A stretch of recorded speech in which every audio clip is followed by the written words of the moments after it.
Anything in the container? Just some fibers. Let's get a closer look at the body.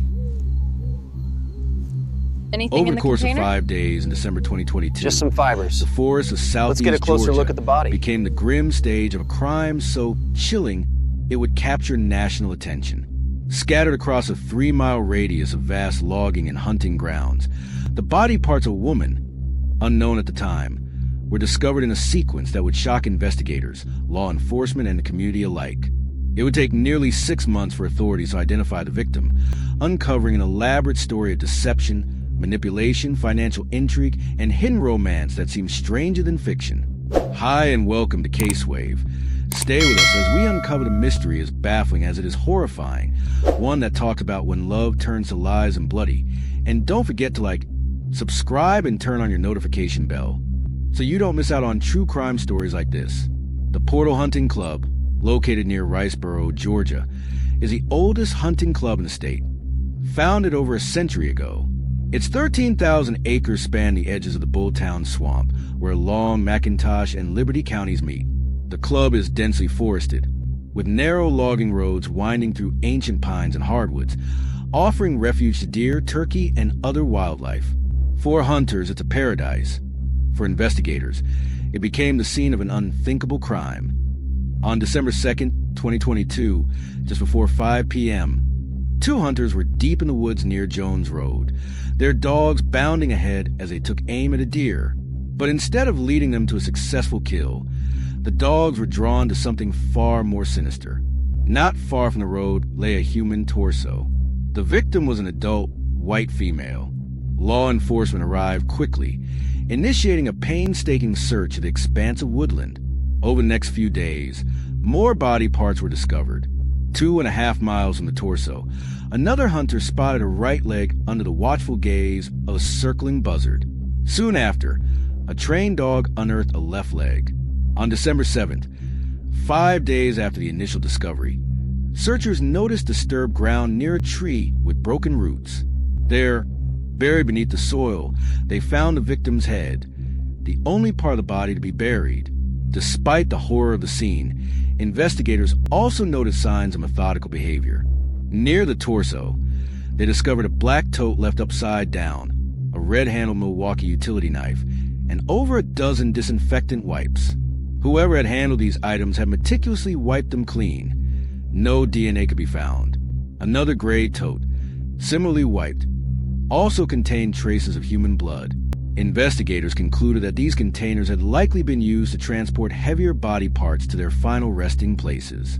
A forensic entomologist determined that the victim had died only days before the torso's discovery, likely around November 27th. The medical examiner noted 9 traumatic skull wounds, defensive wounds on the arms, and abdominal injuries. While power tools were suspected in the dismemberment, the knife found at the scene was ruled unrelated. Despite fingerprints and DNA testing, initial attempts to identify the victim failed.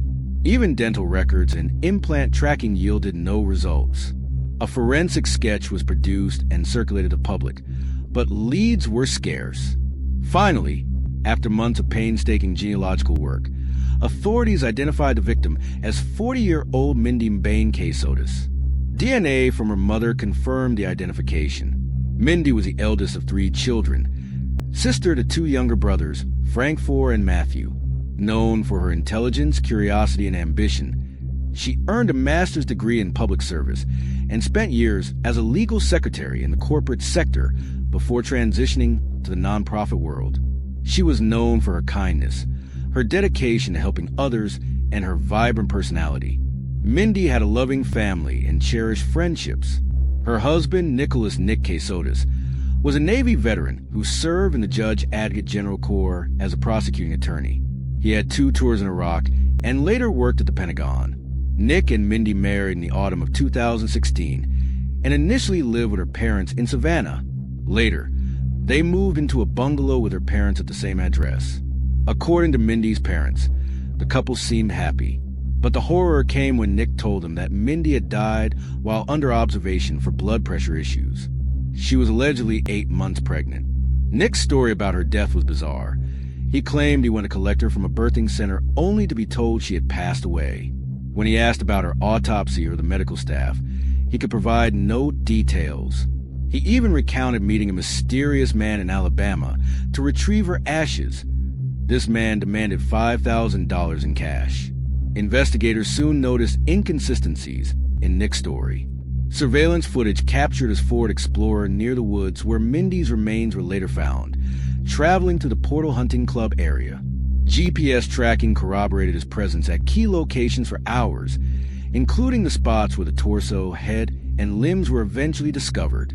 Nick claimed that it had been directed by a man he called Jim McIntyre, allegedly an FBI agent, to pack and transport belongings for a supposed security relocation. According to him, he had followed these instructions meticulously, believing both his and Mindy's lives were at risk.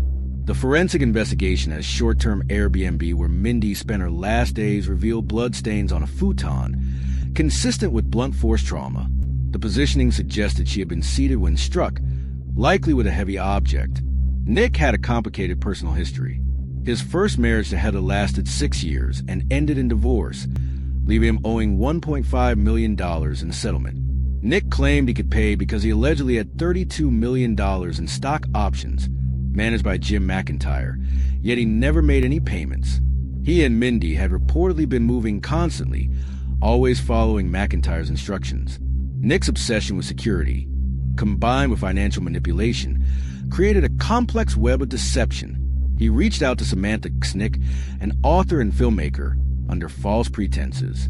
He presented himself as a widower and claimed he had lost a child, gaining her trust and ultimately marrying her shortly after Mindy's death. In August 2025, Nick, now legally Nicholas Stark, stood trial for murder. The prosecution painted him as a man who killed Mindy after discovering she was not pregnant, contradicting her family's belief that she was expecting. They argued that his elaborate tales of threats and FBI conspiracies were lies designed to justify his actions and evade responsibility. The defense countered that both Nick and Mindy had genuinely believed in the existence of a security threat. They argued that years of manipulation had distorted Nick's perception of reality and that Mindy lived in fear, reinforcing his narrative. Witness testimony revealed disturbing details. Betsy, Mindy's mother, recounted how Nick conveyed news of her daughter's death, weeping and distraught, before taking her away to a purportedly safe location. Heather, Nick's first wife, testified about his financial deceit and manipulation. Samantha Ksnick described being misled about Nick's marital history. Court documents, GPS data, Home Depot receipts, and forensic analysis painted a damning picture. Yet Nick maintained his innocence, claiming he had never harmed Mindy and that he had lived the story he was told by Jim McIntyre. After deliberating for just over an hour, the jury returned with a verdict: guilty on counts of malice murder, felony murder, and aggravated assault. Nick Casotus Stark was sentenced to life without the possibility of parole, plus 25 years. Family and friends mourned Mindy, describing her as a bright light who had been robbed of her life and future. Her parents, siblings, and friends spoke at the sentencing, emphasizing her generosity, warmth, and the tragic circumstances that ended her life. The case of Mindy Mbane Casotus is more than a story of murder. It's a cautionary tale about manipulation, trust, and the devastating consequences of lies. From the isolated forests of Georgia to the courtroom in 2025, this story shows how one person's obsession and deceit can destroy lives, leaving a ripple effect of grief, betrayal, and justice delayed but eventually served. Thank you for joining me on this deep dive. Mindy's life, her laughter, and her spirit deserve to be remembered, far beyond the tragedy of her death.